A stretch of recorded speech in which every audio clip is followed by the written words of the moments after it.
Hello everyone, welcome back to another video, and today we will be looking at how to play against the Petrov's defense with white. So let's just get into it without any further delay. So for those of you who don't know how Petrov goes, it's e4, e5, knight to f3, and now black plays knight to f6, initiating the process of the Petrov's opening.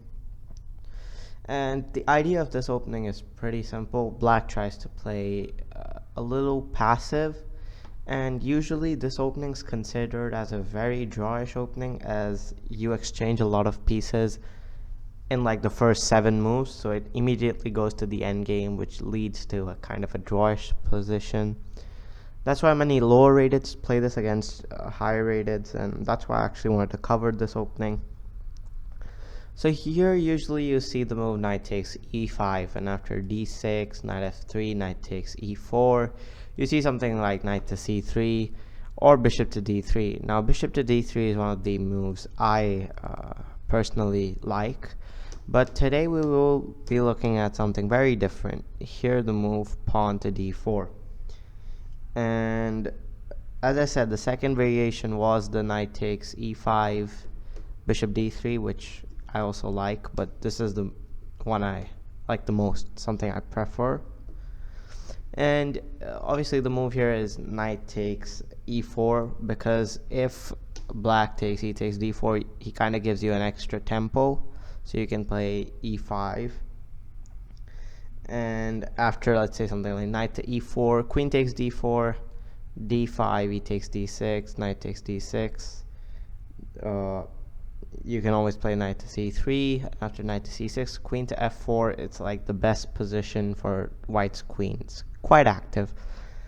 And after queen to f4, you have sometimes move g6, where you can play bishop to b5 or bishop to e3. But usually you don't see anyone take e takes d4. Actually, the main line is knight takes e4.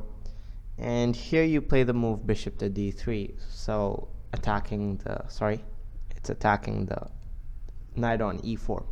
So black usually plays the move pawn to d5, and here you take knight takes e5. Obviously you can have this move bishop to d6 as well, but usually the line you see, because black doesn't want to give up his dark squared bishop at the beginning of the game, so you see the move knight to d7. And obviously you'll have to take, because you can't keep your knight here for long. So after takes, bishop takes, you have castle, and now black plays bishop to d6. Now if you're white, you're obviously kind of worried about your position because of these little guys eyeing your king side.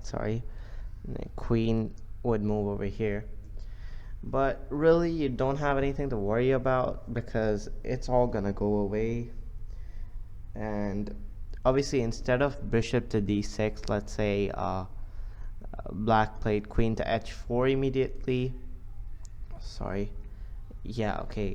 If black played queen to h4 immediately, then a move like c4 come in handy. Obviously black would queenside castle. You realize he can't really checkmate you yet. And after queenside castle, you can move this pawn to c5, and what it does is it successfully stops bishop to d6, hence there being no source of attack, immediate attack as such, so you guys don't need to worry about that. And what it also does is you kind of gain space on the queen side, so you can actually do the rook lift. You can push a4, rook a3. After exchanging, you can bring your rook to the king side at any point, so it isn't that dangerous.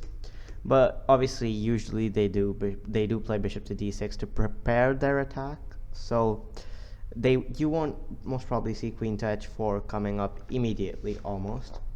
And when you play bishop to d6, simple move like knight to c3 would force black to take knight to c3, and after b takes c3, castle, and here you go into a little bit of offense and you play queen to h5, obviously threatening mate on h7.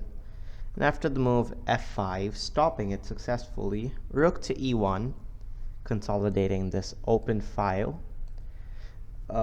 You have the move c6 played by black, and after a move like bishop to g5, queen to c7, and a move like c4.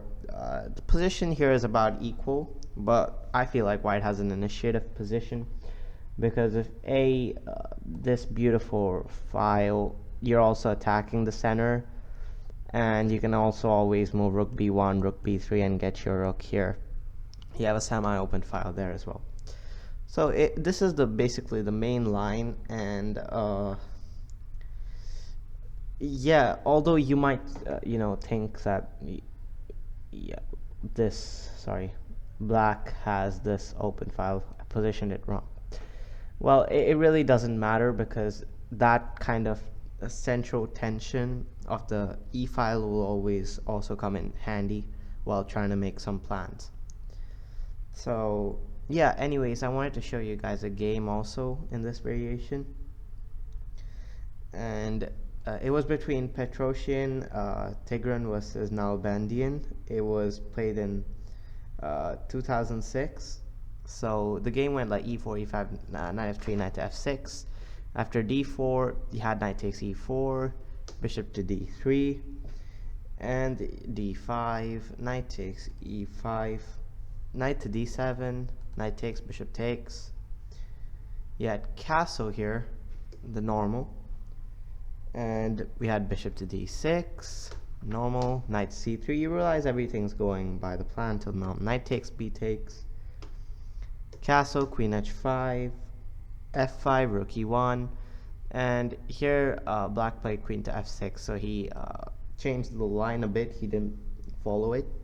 And here white played queen back to f3, obviously also attacking the d5 pawn.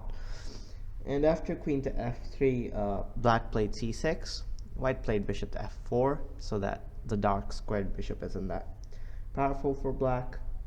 You had rook a to e8, and then you had queen to g3, followed by bishop to a3. This was a really nice move, like eyeing bishop to b2. At least I feel like it was a pretty unique move, but rook a b1 stopped the idea, so black had to push pawn to b5. And now white took rook takes e8, black took rook takes e8, and after bishop to e5, queen to g6, we had queen to f4, pawn to h6. So you realize the position's kind of equal, but black has already made so many weaknesses, it's kind of hard to keep track. Like this bishop right now, it has a really open diagonal, this bishop as well, and black's pieces are a little distorted. So after pawn to h6, we had pawn to h3, queen to g5, wanting to exchange queens, queen to f3, obviously denying the queen exchange, bishop to e7, which was, I think, not the best move for black. And after bishop takes b5, which black missed, here we had queen to g6 and back to bishop d3,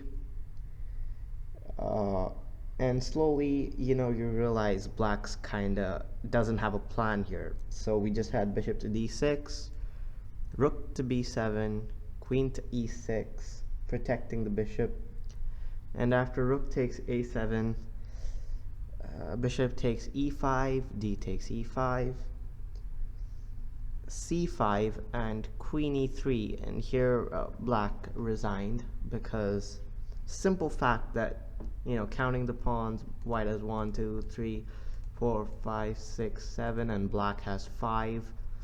Moreover, this is a passed pawn. White's rook is on the 7th rank. He has a very active bishop. Queen's eyeing this pawn as well. So because of all these reasons, at a grandmaster level, he resigned. So if you all want to check the game out, you can always search it up. It's quite a famous game. So anyways, yeah, that was the Petrov's defense. If you did enjoy the video, do like, share, and comment, and if you guys subscribe, that would help me a lot as well. And once again, thanks for watching, and I'll see you all in the next one.